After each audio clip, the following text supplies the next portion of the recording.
First, you want to tell them what RDAP stands for? It stands for the Residential Drug Abuse Program. One of the number one programs to be in to shorten your prison stay. You got 24, but do this program and you're only looking at 12. That's a huge incentive. There's two things. There's a jealousy, and then there's a stereotype that comes with being in the RDAP program. And then there's the, you're a snitch. They didn't even do anything to cure your drug problems. They were a proponent of if you see anyone misbehaving, you gotta call it out. RDAP, it's a different life. It actually makes the prison time harder. You're listening to Criminal Code, our story behind bars. Welcome to the Criminal Code podcast, where we talk all things prison. I'm the co-host Tony and our co-host Sonny. So today we get to dive into the world called the RDAP program. First, you want to tell them what RDAP stands for? Yeah, it's an acronym. It stands for the Residential Drug Abuse Program. Okay, RDAP, Residential Drug Abuse Program. Now, what's it for and what's it there for? I mean, why take it? Why does someone who is incarcerated or a felon want to look into this program? Well, a lot of at least for myself, I found it on accident. So after sentencing, a judge tells you exactly how long you're going to be away for. Mm-hmm. And the next thing you know, anxiety builds up and you're like, all right, well, is it going to be like, I was 24 months.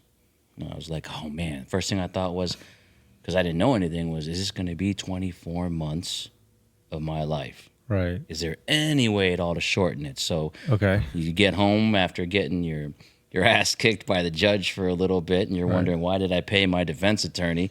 Because I'm going away anyway. So then you get home and you start Googling, and I'm like Googling, how to shorten federal prison time, because I'm not sure how this applies to if you go to state.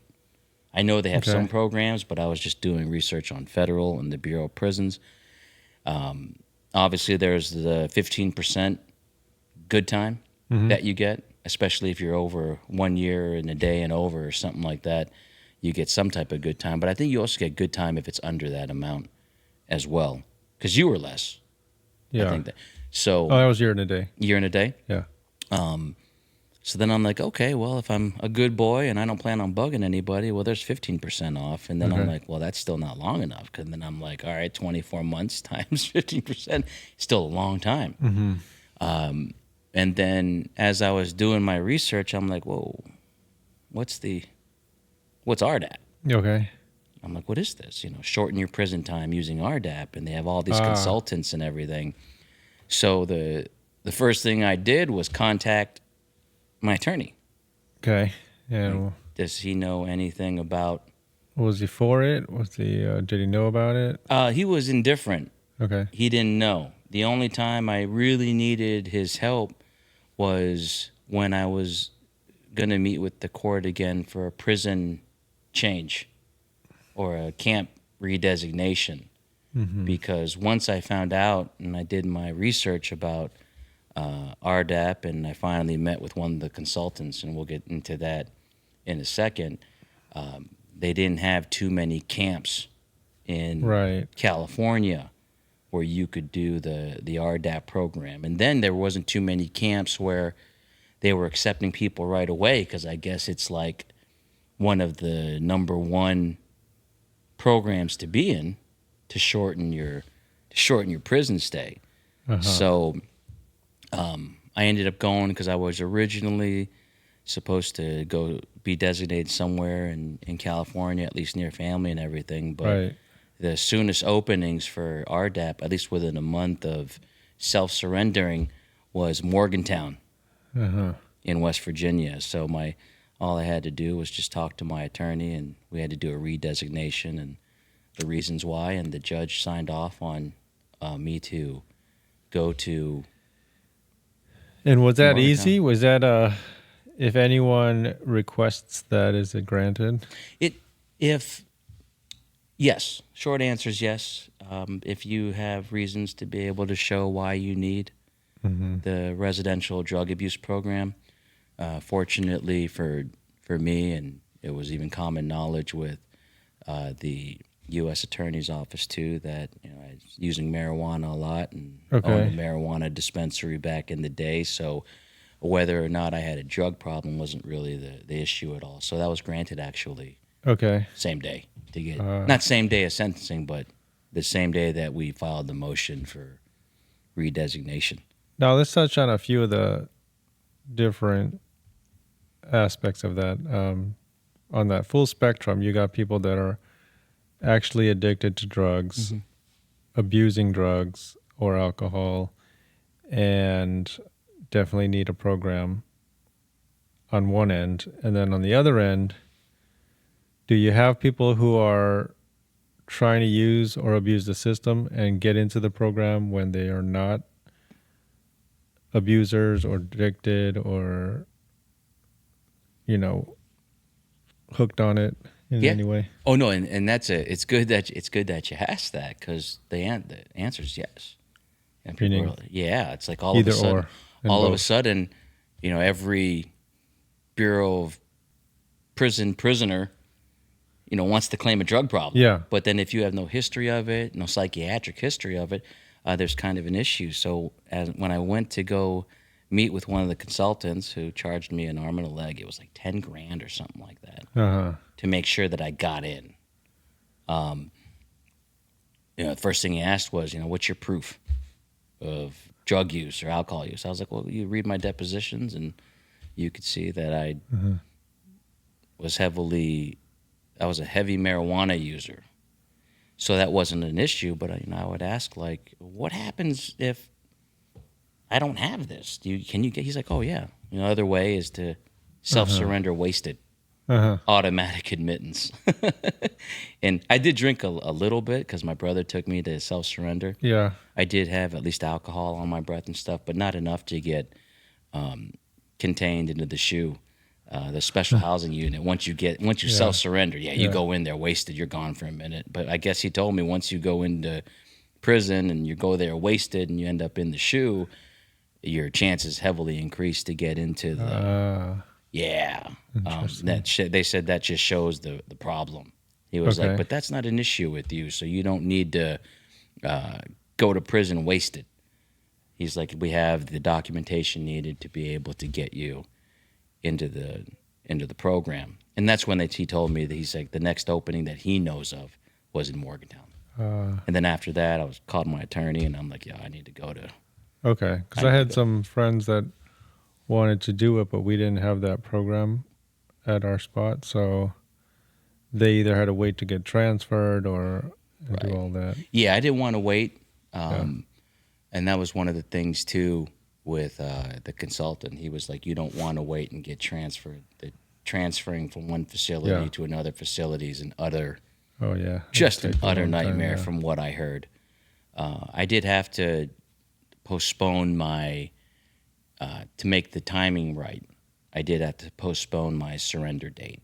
Yeah. Because it was supposed to be like April of 15 or 16. That's a long time ago, man. Time goes by so fast, but then I had to extend it 30 days. Go to the court and say, this is what we need to do. I need to extend my self-surrender date so that I could fit everything time-wise. And also it helped because I wanted 30 more days breathing the free air. Yeah. Okay. Interesting. So you had mentioned you were looking at 24 months. So what would a program like RDAP reduce for you? You take a year off. A year. Interesting. I didn't get that. And we'll get there. But I ended up. Okay. Yeah, so it would take a year off. Going into it, you got 24, but do this program and you're only looking at 12.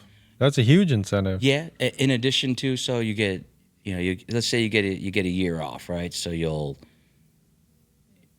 being good. You're gonna do 85% of your time. It's the good time credit you get, and then that reduces it 15%, and then from there you get another year. Wow. So I would have ended on a 24-month sentence. If I went and did everything right, I would have been there for 10 months. That's huge. Oh, yeah. So I could see everyone and their mother trying to get into the program. It's big time. Yeah. You're talking a year. Yeah. We know exactly, when we come from experience, how long one day is Yep. in Definitely the feels joint, like So, forever. but then there, it got crazy, because then I'm like, automatically I'm happy. So the judge signed off. I get 30 more days to be with my family and everything. I know that when I get there, I'm going to get admitted to the RDAP program, because I was literally only there at Morgantown when I self-surrendered. I was there for about 2.5 weeks Okay. before I went from a general population unit to the RDAP unit. It's another unit. Oh, it's a Okay. completely, because you experience what you were experiencing, being at the camp is a lot different than my experience. We had literally, it was like living with your strict parent. I'm So with the only strict parent. RDAPers then. Only RDAPers. Interesting. How many? We had 100 Okay. in our unit. Interesting. Yeah. So when I got, when I finally transferred, well, let me backtrack real quick. So I was able to spend 2.5 weeks initially in a general population type of facility, Mm-hmm. the dorm rooms, you want to call it, because that's what it was, Yeah. or a camp. Yeah. No cells or nothing like that. When I got a chance to be in a regular unit, I was like, oh man, it sucks, but these guys are chilling, watching TV, they're making pizzas, and they're making all this stuff, and life is just, I guess in when your freedom's taken from you, you start being around that, you're like, all right, well, these guys are making the time go by, making pizzas, burritos, cheesecakes, they're having fun. Even the COs that are watching their place are pretty cool. They're not really kicking anyone's ass, and I'm like, okay, this is fine. So then I'm all excited. Yeah. I'm like, all right, guys, I'll see you later. I'm leaving here and I'm going to RDAP. So then the one day I had to switch over to the RDAP unit. Okay. It was like a whole different world. It is extremely strict. Yeah. So the first thing they do is they throw a scarlet letter on you. All right. And what I mean by that is, like, when you get to the RDAP unit and you meet with your specific drug counselor, Yeah. it's a drug treatment specialist, so they're called DTSs. Okay. You meet with them to get a program together for you, all that. They then give you a lanyard similar to this. Mm-hmm. When you first start, it's red. And it's a 9-month program. So you're 3 months, you're red. Yeah. And then if you graduate, you get a yellow one. And then if you graduate from there, you get a green one. Yeah. And then after that, you're done. You graduated, you get your certificate, you're drug-free, however you want to call it. Your year's off, and things are good. So there's a jealousy to a certain degree. There's two things. There's a jealousy, and then there's a stereotype that comes with being in the RDAP program. I'll get to that in a second. So the jealousy part is, now you're walking around. You're not separated in terms of going to meet with your car to work out, or going to the rec room, or going to lunch. So you're not in a separate facility than the other camp inmates. You're living in a separate unit. Okay, like just the bunk area. And you got to all that. abide by certain things that the normal prisoner wouldn't have to abide by. But you're still all together. But a lot of the people know that if you're an RDAP, chances are you're a white collar. Mm-hmm. Most of them are white collars, believe it or not. It's not really all the drug dealers. Yeah. It's the white collar individuals. So, they automatically think that you think you're better. Right. They automatically think that, oh, you're getting a year off. Yeah. Why are you getting a reward for being for being a drug addict. Right. Yeah, Exactly. pretty much. And then there's the, you're a snitch. Because that is the essence behind RDAP. You think it's like, believe it or not, the whole time I was there, they didn't even do anything to cure your drug problems Yeah. or address your drug problems. I think the only time I really talked about my drug problem was the first time I met with my DTS specialist. After that, it was an encouragement to, number one, make your prison life extremely strict is a discipline thing. But then also, they were a proponent of if you see anyone misbehaving, you got to call it out. Yeah. So if you see anyone with their shirt walking around with their shirts untucked, they're going to call you out. If they see you, there were some people that got caught smoking cigarettes. So it wasn't the COs that called that out. Yeah. It would have been another RDAP member Yeah. that had been like, hey, I saw Tony over there smoking a cigarette, and then you'd have to get grilled by the entire group of people. And the 6 DTSs that Right. managed the 100 people. Right. So it was like going in front of the Supreme Court. So then everyone thinks, oh man, anyone wearing that lanyard is a snitch. And by the time, there was colors. So they automatically thought, oh, okay, well, the one in red, he just got there. Maybe Right. he won't last, so we're going Right. to leave him alone. The one in yellow, it's like, oh, okay, well, he's like the medium snitch. Yeah. And then if you're wearing green, which means you've passed the first 2 phases of RDAP, Right. you're the professional snitch. You got to watch out for that guy. Yeah. Right there. So it was a lot different than when I was in the general population because we couldn't do it. There was no sharing food. Right. There was no, unless you got told on. There was no making food, no using irons to grill cheeses, no fancy ways to. Definitely no cigarettes, no alcohol, however it was shipped. Yeah. However it was shipped in. It was a clean, disciplined unit, almost military-like. Like we had shakedowns where it wasn't just a shakedown. Not only did they tear your room up, but they would look first like, all right, this is the daytime. How's the bed made?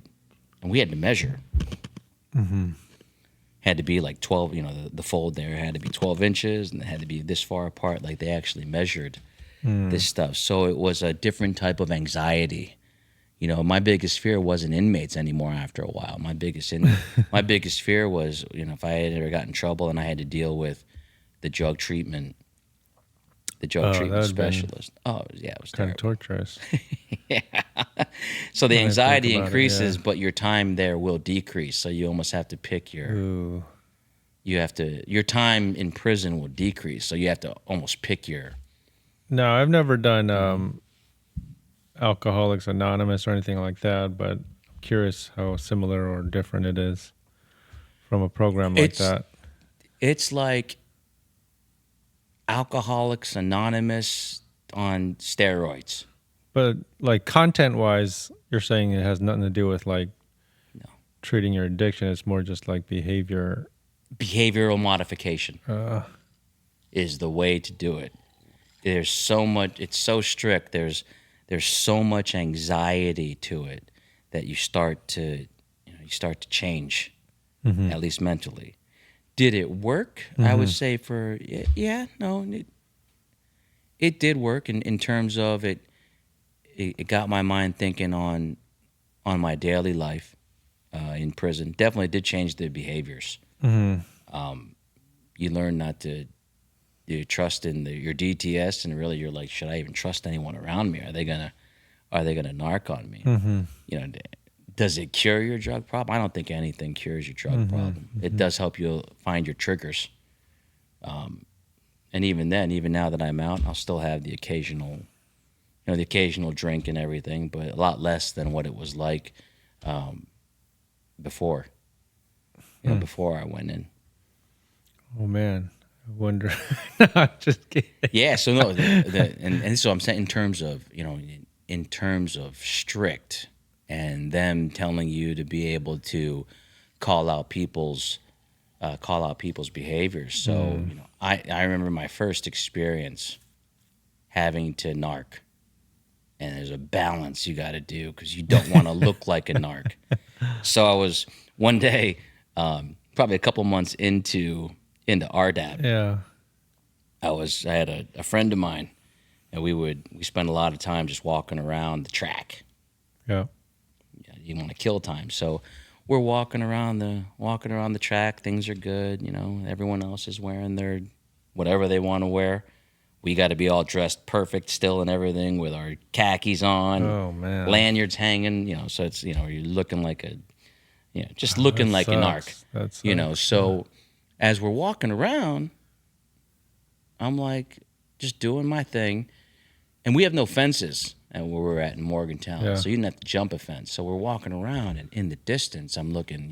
You could see the forest, and I see somebody literally running down the hill with two big, the duffel bags that you get, right? With two big duffel bags. And I'm like, we're going to call him Mike, just to call him Mike. Sure. Okay. And I'm like, Mike, dude, look over there. You see that? He's like, yeah, what is that? I'm like, I don't know, man. Let's just keep walking. Just keep walking. Yeah. I'm like, oh shit, look at that dude. What's he doing? And I'm always thinking to myself, why would anyone leave and come back? First of all, is right? daylight? It's daylight. Okay. Broad daylight. No one else is giving a fuck. Wow. But we're there. So then, first thing I do is I'm looking around. Are there any other RDAPers around? Sure. Because you don't know who else is Yeah. saying it. Because the whole idea is to call out behaviors. And then I'm like, all right, well, maybe this isn't anyone from RDAP. Because if it's not, I don't care. Yeah. They're not subjected to the same rules we are. Right. So as the guy is running down, and I get a better look after my fourth lap around the track, it's one of our RDAP. Yeah. Big Arab dude. Wow. 6'1", 6'2", carrying bags full of God knows what that he's delivering. You're talking alcohol, cigarettes, all that. And then Mike was like, oh, man. And we're going to call him Abdul. Just to, not the real name, but All his right. Arab guy. Mike's like, hey, that's Abdul. Yeah. He's a green. He's in green. Yeah. All right? And I'm like, ooh. Man. That's when I'm like, who else is around here? Because then you got to choose. Yeah. The next day in group, and that's when everyone meets together to call out the previous day's behaviors. I'm thinking to myself, all right, I got a choice. Do I not say anything and have someone say, well, I know that Tony was there Yeah. and Mike was there, Yeah. and they didn't call it out. So I'm doing it. So this guy's going to look, and there's maybe two other people. I don't know if they're seeing anything. So I have no idea what to expect. So it Right. forces you to like pick your battle and choose. So then we're walking around the track. Things are cool. Abdul takes a look at us, and we just turn the head, man. I'm like, all right, I don't even care. I'm just going to keep walking and do my thing. Yeah. So it was like nothing ever happened. So he came to the track. He dropped off the bags. One of the guys gave him his khakis back. He put his khakis back on, lanyard, like Superman in the phone booth. Like nothing happened. Nice. And we're still walking around. Needless to say, I ended my exercise that pretty quick. Wanted to get out from harm's way. Yeah. And didn't talk to Mike about it too much. Uh-huh. I just figured I'm just going to be quiet. The best way to do it. So then the next day in group, Yeah. when you're in RDAP, unless it's the weekend, you meet every single morning as a group, all 100 of us, sitting in one big room. You didn't have jobs and stuff? You had to do it after? No, we do it after. We had group at least from 9 a.m. in the morning till about lunch. 5 days a Wow. week. Calling each other out. That's what I'm saying, narc. Sucks. Yeah. Oh yeah, these were I don't want to say violent, contentious times every single morning. Yeah. Because literally it was just a narc fest. Well, I saw that guy smoking. Oh, And man, and it's not just horrible. calling it out. Like you would actually have to stand up. They would be like, anyone want to call out any certain behaviors for the morning? And Yeah. like, let's say I wanted to call you out. I would get up, I'd stand up, and I would be like, good morning, RDAP. Sonny, could you please stand up? And I'm standing up too. This is in front of everybody, Wow. okay? And everyone's just looking at you. I'm like, Sonny, would you please stand up? I'd like to call you out for whatever the behavioral problem is. Let's say it's super optimism, which means that you think you can get away with things. I would be like, I'd like to call you out for super optimism. I saw you take all this chicken from the kitchen. Explain yourself. And then you would have to sit there and try to explain yourself. And not just that, when you're sitting there standing in front of the group, even though I get first crack at you, you might have an enemy in that group that doesn't like you. Yeah. Next thing you know, they're just pounding you. Yeah, I saw you. And it wasn't just chicken. Yeah. I saw you take onions too. Like it was that petty, that type of stuff. So the next day in group, I'm like, I'm not calling this guy out, man. I'm not going to. He's a big guy, man. Name's Abdullah. What's he going to do? Yeah. No, kick my ass. I'm not going to do anything. And I didn't even talk to Mike. I'm just going to stick to myself. So then, next day at group, they do the same. Everyone, hey, RDAP, what's going on? Anyone calling to call out any previous day's behaviors? And I'm like, oh, shit, here we go. Someone stands up, calling out this person. Another person gets up, calling that person out. And then, as I'm quiet, Mike doesn't even tell me. Okay. Doesn't even let me know. He gets up. And he's like, good morning, RDAP. Abdul, will you please stand up? I'm like, oh, shit. Wow. And now you're not. Now you're talking. He's coming from the hill, so whatever he's getting, you're dealing with like the more influential people that aren't in RDAP. That they're trying to get things together for the other guys, alcohol, cigarettes, food, whatever you want to call it. He's like, Abdul, will you please stand up? So Abdul stands up. Man, he looks like he's ready to freaking go postal on somebody, and he's in green. Okay. So he's ready to graduate, get less time.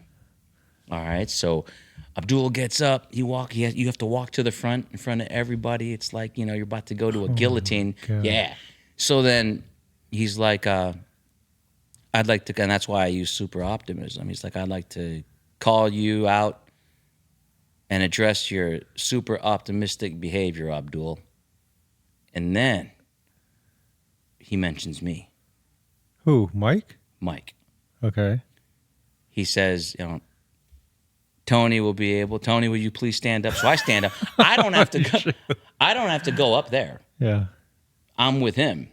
Tony, will you please stand up too? And I stand up and I'm like, gosh. oh man, I just, this is not going to be good. Yeah. I stand up and he's like, Tony was there with me and we'll be able to corroborate everything that I'm about to say right now. I still haven't said anything yet. I said good morning. I said good morning. So then Mike continues to interrogate Abdul. He's like, yesterday we were on the track. Where were you? Almost like a cross-examination. Yeah. Abdul, what are you talking about? Yeah. He's like, we saw you coming from the hill, which is off premises, with 2 big bags. No, I didn't. What are you talking about?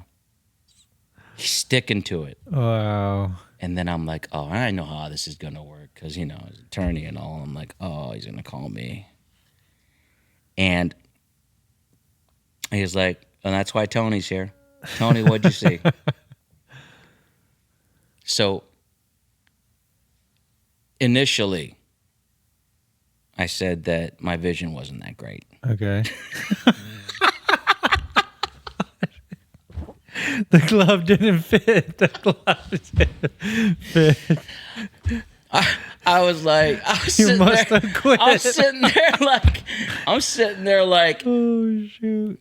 all right, I was there, and for me, if I'm wrong, there's anyone here, there's a difference in behavior, and normally I'm pretty articulate and everything, and I'm like, well, my vision. I just had LASIK, and as the rabbit hole is just getting, The it's sun just was getting in my deep. eye. Yeah, it's just getting deeper and deeper and deeper. And during that group session, we ended up stopping for a little bit. Okay. Who stopped? The group? No, the counselors, the Okay. DTSs, All right. just to stop. Because my DTS, during our first hour break, wanted to talk to me. Okay. Gave me that whole, you just got here. Yeah. You got to choose. Ooh-wee. And I'm sitting there like, she's like, I know you had LASIK done. And she's like, it doesn't deteriorate that badly. I'm sitting there like, I don't know what you're talking about. I can't see it. Oh I can't my see a damn gosh. thing. But then she's like, we're going to go back in the group. You got to be honest. You don't want to jeopardize your time. And that's the carrot. Oh my. The carrot they got in front of you. You don't want to jeopardize your time. So then came back in the group, started all over again. And then he was like, yes, Tony was there with me, and I had to come forward. Yeah. It was hard. Okay. But then I'm thinking, I don't want to ruin this time. And, I said in the last hour in group, I was like, difficult for me to do something like this, but I was on the track with Mike. And initially, I didn't see who was coming down the hill. And then, upon closer inspection, I did see that it was Abdul. Uh-huh. I'm not sure what he had with him. It could have been clothes or anything like that, but he did have duffel bags with him. Uh-huh. And then I ended it at that. Needless to say, long story short, with Yeah. Abdul, he ended up getting kicked out of RDAP. Okay. So 2 weeks from graduation, lost his year, Yeah. went back to General Pop. Next thing I know, he ended up getting transferred to a medium or something because of Yeah. trying to ship in 100 cell phones into Morgantown. Oh, wow. And then that was my first experience in calling out. But that's how RDAP, it changes that behavior. They make you do things you're not accustomed to. Because even in my particular, I made mistakes previously before I went to prison. But the one thing I never do is narc. Uh-huh. You're better off just being quiet. Yeah. So they force you, and I think that's the behavioral changes that they have. But then even after that, I'm like, man, I'm screwed, man. The only thing that saved me, and then after that, Mike, we were never friends again. Mm-hmm. And Mike? Yeah. Yeah. The only thing that saved me was the other inmates saying, even though your performance was terrible that first hour, we saw that you at least tried. Uh-huh. Uh-huh. You didn't come and just say, "Oh yeah." You saw him Right. running down the hill, and he had. Right. When to be honest with Sure. you, my vision's more than perfect. Yeah, they're vetting you. They're my LASIK doctor was awesome. I saw everything to the detail. I could Yeah, tell you 'cause, even till right now what it is that I saw. But so everyone's vetting your personality right there. They're judging what you're going to do or Yeah. what you might say or how you might because I be. did stutter, I was like, well, my vision isn't too good right now, and LASIK's regressing a little bit, but and even that didn't cure me with a lot of the other people in the unit. But time heals over time. But that was the essence behind RDAP, and that's the thing too. Wanted to let other people know in terms of if you're going to go into RDAP, it's a different life. It actually makes the prison time harder. Yeah, I can see that. I mean, after hearing your experience, I feel like people would kind of have to choose, and depending on how long they have and what the potential benefit is, like they gotta see if they want to do time almost in a little bit harder way, Right. or stay for an extra year and not kick back, but a little bit less stress. And I've been that guy up in front too. I didn't get kicked out, but I lost a little under 3 months. So I was going to say, so you were 24, you were trying to get to 10, and you're towards the end of your RDAP program? Yes. Okay. And maybe we save this for another episode, but you had something happen to you, didn't you? Yes. I'll go into detail. Drum roll about is, that. did you I got caught. got caught with something and you were I got crucified. one of the guys up front? Yeah, because it wasn't just that too. Like after that experience, I was like, I'm going to be the model RDAP person. So I was the model RDAP person after that. Wow. So by the time I got caught doing something, and that'll be our next episode, when I got on top in front of the RDAP group and the DTSs, it was like, hang on to your an hats. ass We're going to beating. find out what happened to Tony in this next episode here. We'll get to that. With that said, thank you for watching today's Criminal Code podcast. I hope that does help. Make sure you comment below if you have any specific questions. And as we always say, if you aren't indicted, You ain't invited. And stay tuned to see what happens to Tony. See what happens to Tony. Have a great day, guys.